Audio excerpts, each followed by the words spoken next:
The message arrived at 2:17 in the morning, a time when the world feels suspended between yesterday's regrets and tomorrow's uncertainties. Aarav had been staring at the ceiling, unable to sleep, his mind replaying memories he tried for years to bury. The soft glow of his phone cut through the darkness, and for a moment he ignored it, assuming it was another meaningless notification. But something made him reach for it. An unknown link. No name, no explanation, just a video thumbnail blurred enough to be unrecognizable. His first instinct was to delete it. He almost did. His thumb hovered over the screen, hesitation tightening in his chest. Then curiosity, that quiet but persistent force, pushed him to tap. The video began without sound, just a still frame of a familiar street. His breath caught. It was the lane outside his childhood home. The camera moved slowly, as if someone were walking, capturing every detail with unsettling intimacy. The cracked pavement, the old neem tree leaning slightly to one side, the rusted gate that had once squeaked every time it opened. Aarav sat up, his heart pounding louder than the silence around him. He hadn't been there in years. The video shifted, and now there was sound. Faint, distant laughter. A voice he knew too well. His own. He froze. The screen showed a younger version of him running across the street, chasing a kite that danced in the sky. His hair was messy, his smile unguarded, his laughter careless. Behind him someone called his name, a voice he had tried to forget. "Don't run too far, Aarav. Come back before sunset." His chest tightened as the memory hit him, sharp and unforgiving. His mother. He paused the video, his fingers trembling.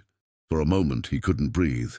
The room around him felt smaller, suffocating, as if the past had somehow found a way to trap him again. He hadn't heard her voice in 8 years. 8 years since the night everything changed. Aarav closed his eyes, but the silence only made it worse. Slowly, hesitantly, he pressed play again. The video continued, shifting through moments that felt stolen from time itself. Him sitting at the dinner table, arguing over something trivial. His mother smiling softly, trying to calm him down. The way she looked at him, like he was her entire world. Then the tone changed. The camera shook slightly, as if whoever was holding it had grown unsteady. The image blurred, then focused again on a hospital corridor. Aarav's stomach twisted. He knew what was coming. He didn't want to see it, but he couldn't stop. The sound of machines echoed faintly. The camera moved slowly toward a room at the end of the hallway. The door was half open. Inside, a woman lay on a hospital bed, her face pale, her breathing shallow. His mother. The sight hit him harder than he expected. It felt as though time collapsed, pulling him back into that moment he had spent years trying to escape. The video showed him standing near the bed, his younger self restless, impatient. He remembered that day too clearly now. "I can't stay here forever," he had said. His voice sharp, edged with frustration. "I have things to do." His mother had looked at him, her eyes filled with something he hadn't understood then. Not anger, not disappointment, just a quiet sadness. "I know," she had whispered. "You've always had somewhere else to be." The memory burned. Aarav clenched his fists, guilt rising like a storm he couldn't hold back anymore. The video continued, and now his younger self was turning away, walking toward the door. "I'll come back tomorrow," he had said. A lie. He never did. The screen went black for a moment, and Aarav realized he was holding his breath. When the image returned, everything had changed. The hospital room was empty, the bed neatly arranged, untouched. A single chair in the corner, and on it his mother's shawl. Aarav's vision blurred as tears filled his eyes. He hadn't cried in years, not like this, not with this kind of raw, unfiltered pain. The video should have ended there. It didn't. The scene shifted again, but this time it wasn't from the past. It was his current apartment. His heart skipped a beat. The camera angle was familiar, too familiar. It was the same room he was sitting in, the same dim lighting, the same worn-out couch, the same shadows stretching across the walls. Aarav's pulse quickened. This wasn't possible. He looked around instinctively, his eyes scanning every corner of the room. But there was no one there. The video showed him, just moments ago, lying on the bed, staring at the ceiling, watching, waiting. His breath grew shallow. Who had recorded this? And how? The version of him in the video slowly sat up, just like he had done minutes earlier. Then, as if aware of something unseen, it turned its head directly toward the camera, toward him. Aarav's entire body went cold. The video version of himself stood up and walked closer, step by step until his face filled the screen. Then it spoke. "You can't keep running." The words hit him like a physical blow. The video ended abruptly. Silence filled the room again, heavier than before. Aarav stared at the blank screen, his reflection faintly visible against the dark surface. His breathing was uneven, his thoughts tangled in a way he couldn't untangle.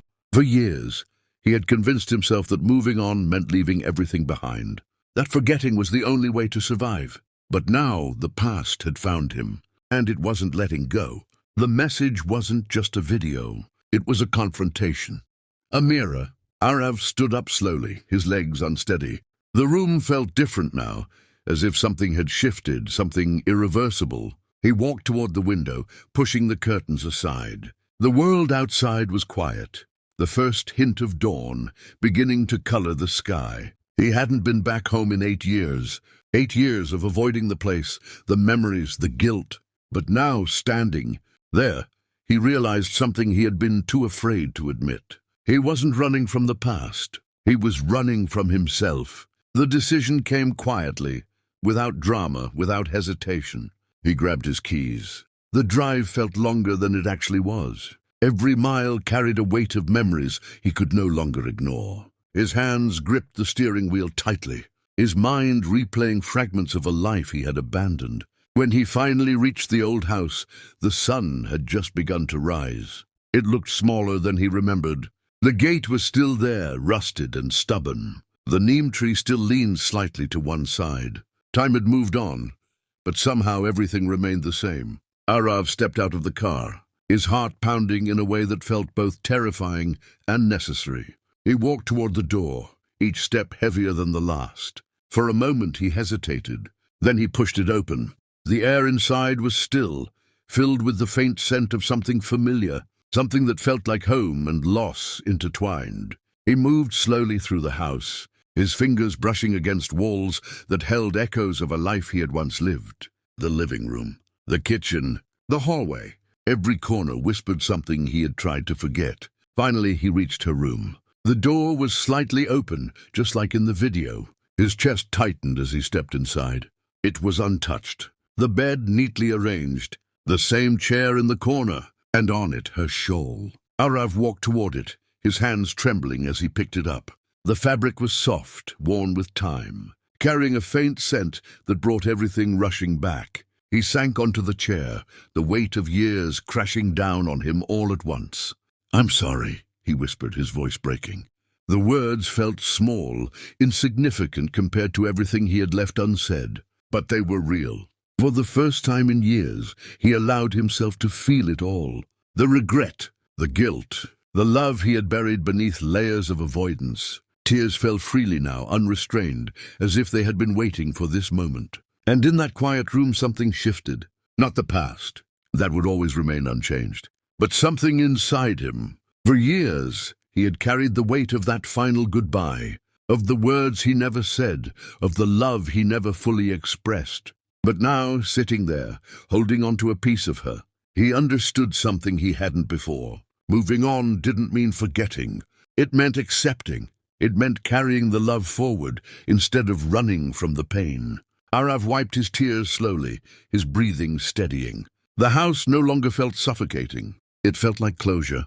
As he stood up, the first rays of sunlight streamed through the window, filling the room with a quiet warmth. He placed the shawl back gently, his fingers lingering for a moment before letting go.